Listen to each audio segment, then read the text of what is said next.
বন্ধু মেলা দিন তো ধান্দা মান্দা করে পারতেছি না, কি করবো, সামনে ঈদ চলে আইছে। হরে বন্ধু তুই ঠিক হয়েছ, গাদে দিন একটা মুরগি পাইনি খাওয়ার মতো। এই বন্ধু শর্ত, এই বন্ধু একটা মুরগি আছে। থাম, এই তোর কিছু নাই কর। ভাই ভাই আমার কাছে কিছু নাই ভাই। টপ তোর গলাগাড়ি ভালো ভাই, লাগবে। সত্যি ভাই আমার কাছে নাই ভাই। এই দাঁড়া, ভাই, তোর ভাই, বাড়ির ভাই। ফোন দে, তাড়াতাড়ি 5 লাখ টাকা বাই কর। ভাই ভাই ভাই তোর বাড়ির ফোন দে, ফোন দে 5 লাখ টাকা আছে। ভাই আমার কাছে তো ফোন টোন নাই, আপনার ফোনটা দেন একটু।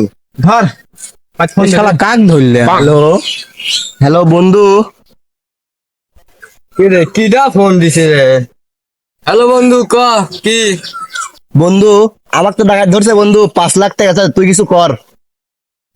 কে রে বন্ধু, তোর কাছে টাকা ধরছে, এখন আমি গাড়ি নিয়ে আসতেছি, তুই লাভ দিয়ে উঠবো গাড়ি হার। Boom boom boom boom. ভাই আমার বন্ধু আসছে, ধরেন। কি তোর বন্ধু আসে লাগে, এতক্ষণ লাগে না? এ বন্ধু গাড়ি তোর, গাড়ি তোর। বন্ধু ছাড়, আয়। ডাকাতি করবো, চুরি করে খাবো, এই ধর মানুষ করে খা।